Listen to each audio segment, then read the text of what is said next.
Bienvenue sur Thémis Culture à notre émission de droit administratif haïtien.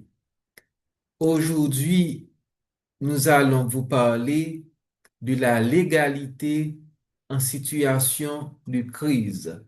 Nous sommes à la 8e séance de ce cours de droit administratif haïtien. Donc, le thème de cette 8e émission, c'est la légalité en situation de crise.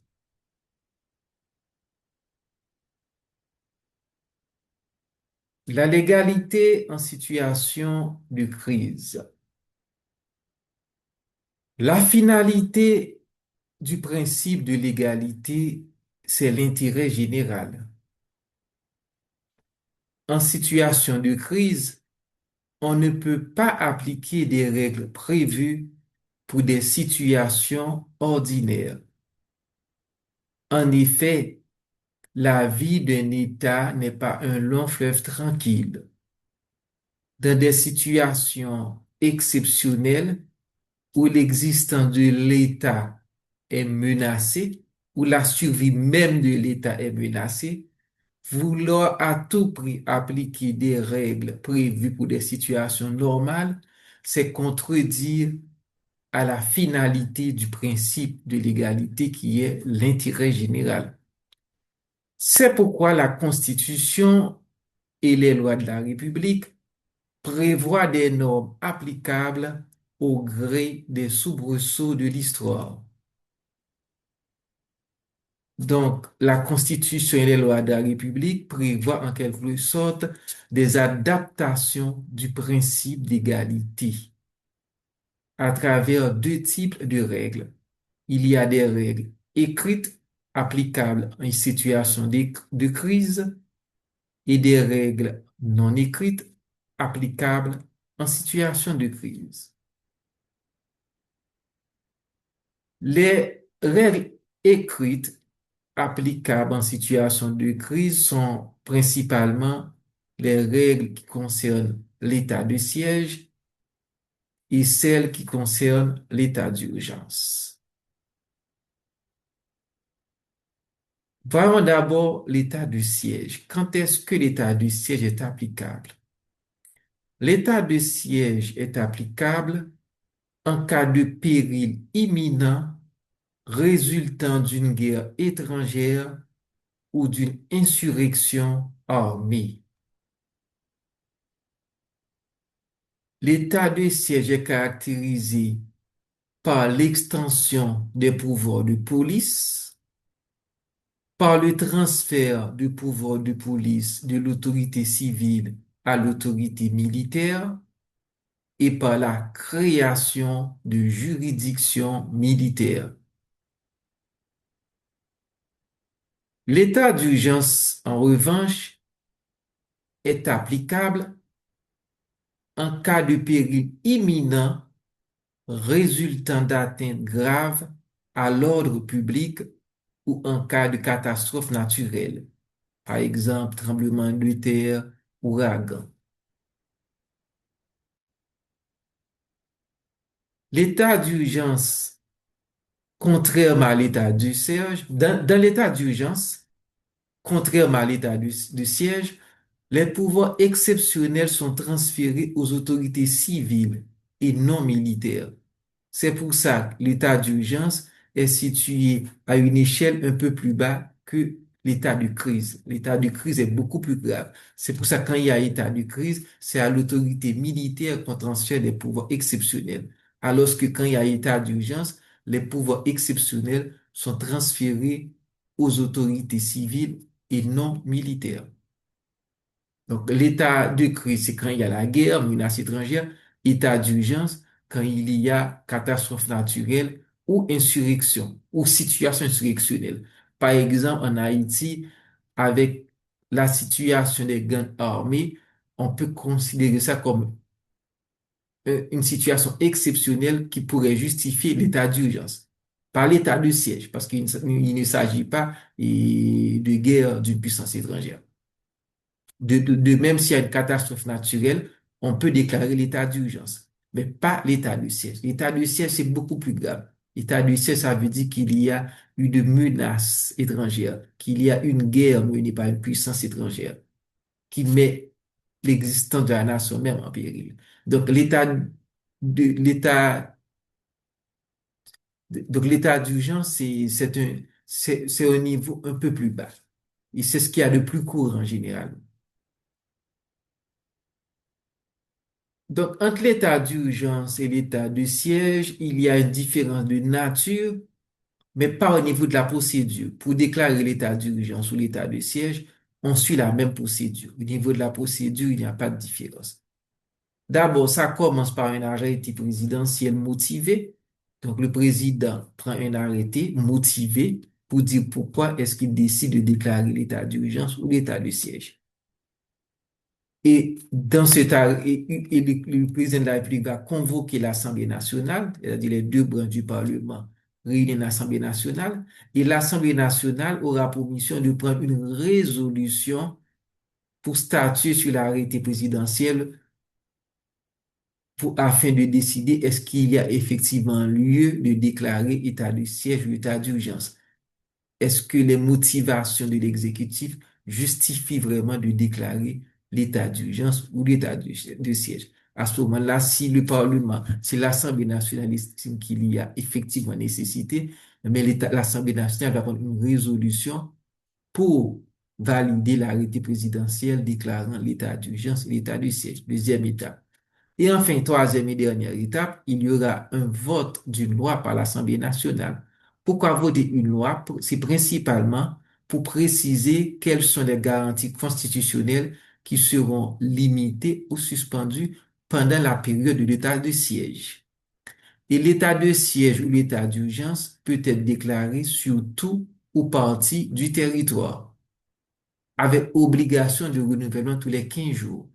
C'est pour ça, pendant toute la période de l'état d'urgence ou de l'état de siège, l'Assemblée nationale siège en permanence pour renouveler chaque 15 jours s'il y a lieu l'état d'urgence ou l'état de siège. À côté de ces règles écrites, très encadrées par la Constitution, comme vous pouvez constater, donc la Constitution encadre surtout l'état de siège, mais aussi l'état d'urgence. Et à côté de ces règles écrites, il y a des règles qu'on peut qualifier de règles non écrites. Donc, on peut déclarer l'état d'urgence ou l'état de siège en se basant sur deux théories. Soit sur la théorie des circonstances exceptionnelles ou sur la théorie des actes de gouvernement. Parce que le droit, c'est pas seulement des textes, le droit, c'est aussi une doctrine, c'est aussi des principes généraux. Qu'est-ce qu'une circonstance exceptionnelle? Une circonstance exceptionnelle, c'est une situation qui ne permet pas l'observation des règles ordinaires sans compromettre l'intérêt général. L'intérêt général qui est vraiment le cœur du droit administratif. Ça revient de manière récurrente.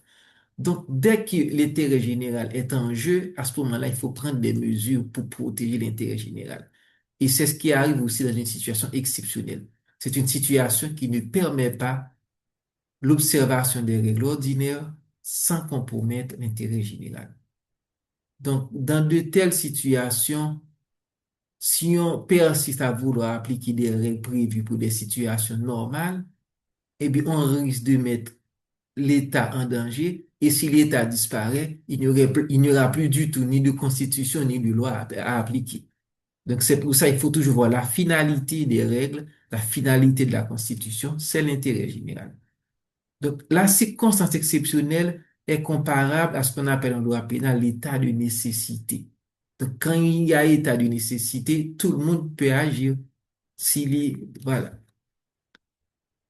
À côté de la théorie des circonstances exceptionnelles, il y, et la théorie des circonstances exceptionnelles, en cas de circonstances exceptionnelle, un fonctionnaire qui est en situation d'agir et qui n'agit pas risque de voir sa responsabilité en danger. Parce que la circonstance exceptionnelle est aussi comparable à ce qu'on appelle en droit civil ou en droit commun, non-assistance à personne en danger. Donc, quand la République est en danger, on ne peut pas perdre son temps en de vaines conjectures. Un fonctionnaire qui est en situation d'agir doit agir pour pouvoir permettre à l'intérêt général d'être préservé. Au risque, s'il n'agit pas, il risque de voir sa responsabilité engagée. Mais attention, une circonstance exceptionnelle, ce n'est pas un état d'exception, ce qui serait inacceptable dans le cadre d'un état de droit. Quand il y a circonstance exceptionnelle, donc c'est une situation exceptionnelle qui n'est pas appelée à perdurer, il y aura un retour à la normalité. Eh bien, quand il y aura un retour à la normalité, le juge pourra toujours faire un contrôle a posteriori des actes posés par l'administration. Le juge va vérifier est-ce qu'effectivement les conditions d'une circonstance exceptionnelle étaient réunies. Si oui, est-ce que l'acte posé par le fonctionnaire ou par l'administration était à la fois nécessaire et proportionnel? Donc, si la circonstance exceptionnelle a été établie, si l'acte posé était proportionnel et nécessaire, eh bien, le juge va le valider. Et dans le cas contraire, le juge va annuler l'acte. Vous voyez, il y a quand même un contrôle a posteriori, après. Mais en attendant, le fonctionnaire qui est quelqu'un qui est censé être intelligent, qui connaît bien son administratif, s'il voit une situation vraiment exceptionnelle, eh bien, il va faire ce qui est nécessaire, juste ce qui est nécessaire pour préserver l'intérêt général. Pour prendre un exemple, on avait connu un terrible tremblement de terre. Imaginez que dans une administration, il y aurait un chef de service, un chef de service qui a perdu la vie dans des circonstances, dans cette circonstance. Mais son assistant, s'il y a urgence, est, doit prendre des mesures, pas peu, doit prendre des mesures pour pouvoir permettre à l'administration de fonctionner. Imagine que le directeur général est empêché parce qu'il est dans une autre ville où il ne peut pas venir. Et le directeur du personnel est aussi empêché. Le chef de service est mort dans le tremblement de terre. Il y a l'assistant de service qui est là. Il y a quelque chose d'urgent qu'il faut faire. Alors, on va attendre à ce que tout... Non, il doit agir il doit faire juste ce qui est nécessaire, pas plus que ce qui est nécessaire. Juste ce qui est nécessaire pour préserver l'intérêt général. Et puis après, bien sûr, s'il y a lieu, on peut toujours contrôler s'il y avait circonstances exceptionnelles et si l'acte posé était nécessaire et proportionnel. Bien entendu, il ne va pas se comporter comme s'il était chef de service, il prend des initiatives et réorganiser les services. Non, non. Il va faire juste ce qui est nécessaire pour permettre à l'administration de fonctionner. Et à côté de ce qu'on appelle la théorie des circonstances exceptionnelles, rappelons aussi qu'il y a la théorie des actes de gouvernement. Ça aussi, c'est une deuxième règle non écrite. Quand il s'agit des actes de gouvernement, alors l'administration échappe à tout contrôle, échappe au contrôle juridictionnel, a priori. Donc, c'est quoi un acte de gouvernement? Les actes de gouvernement, ce sont des actes pris par l'exécutif dans ses rapports avec le Parlement. Par exemple, une proposition de loi. Donc, c'est un acte de gouvernement qui échappe au contrôle du juge. Il y a aussi les actes en matière de relations internationales. Par exemple, ratification de traité. Ça aussi échappe au juge. Donc, tous ces actes de gouvernement, que ce soit les actes pris par l'exécutif dans ses rapports avec le Parlement, que ce soit des actes en matière de relations internationales, eh bien, ces actes échappent au contrôle du juge. Pour une raison simple, si on permettait aux juges de se substituer au gouvernement, ce serait un déni de démocratie parce que le juge n'est pas élu. Et puis ce serait une atteinte à la séparation des pouvoirs. Donc, on ne peut pas permettre à un juge, dans un État démocratique où il y a la séparation des pouvoirs, de se substituer au gouvernement. Sinon, à ce moment-là, c'est le gouvernement des juges. Donc, le juge, ses actes de gouvernement échappent au contrôle du juge. Est-ce que ça dit que ces actes échappent à tout contrôle? Certainement pas. Sinon, ce serait l'arbitraire. On ne serait plus dans un état de droit. Bien sûr, ces actes sont contrôlés, mais sont contrôlés par le Parlement. Le contrôle des actes de gouvernement relève du Parlement et uniquement du Parlement, parce que les parlementaires, députés, sénateurs sont des élus du peuple. Ils représentent le peuple, donc le gouvernement peut et même doit rendre compte au Parlement en ce qui concerne les actes de gouvernement, dans le respect, bien sûr, du principe de la séparation des pouvoirs. Si vous voulez approfondir la question de la légalité en situation de crise, puisque dans notre pays, malheureusement, nous connaissons beaucoup de crises, je vous invite à lire mon article sur mon blog Hypothèse. Et là, vous allez voir les articles de la Constitution auxquels j'ai fait référence. Donc, c'est mondésir.hypothèse.org/1646. Et disons en passant que ces théories de la légalité en situation de crise ne sont pas des prétextes pour permettre à des gens mal intentionnés, des politiciens mal intentionnés, et de violer l'état de droit. C'est certainement pas ça. Il faut vraiment qu'il y ait une situation de crise et on prend des dispositions dans le cadre de la loi. D'ailleurs, c'est la loi d'ailleurs qui organise les dispositions appliquées dans une situation de crise. Une situation de crise, c'est pas la loi de la jungle où on peut en profiter pour faire ce qu'on veut. Souvent en Haïti, quand il y a état d'urgence après un cyclone, il y en a qui pensent qu'ils ont le droit de profiter pour faire ce qu'ils veulent pour piller le trésor public. Ça ne marche pas comme ça. C'est pas parce qu'en cas d'urgence, on vous permet de dépenser de l'argent sans faire des appels d'offres, sans respecter les procédures en principe qu'on devrait suivre, qu'on peut profiter pour se mettre plein les poches. Parce que, attention, une situation exceptionnelle, une situation de crise, c'est pas un état d'exception. Si on se met plein les poches, a posteriori, le juge administratif peut toujours contrôler si on a agi dans le respect de l'intérêt général. Donc, attention, la légalité en situation de crise, la finalité, c'est l'intérêt général. C'est pour protéger l'État contre les attaques externes et internes, et non un prétexte pour profiter pour violer la loi et faire de la corruption. Merci de votre attention. Si vous avez aimé cette émission, n'hésitez pas à liker, à partager et surtout, pensez à vous abonner à la chaîne pour ne rien rater. À bientôt pour une prochaine émission sur votre chaîne Thémis Culture.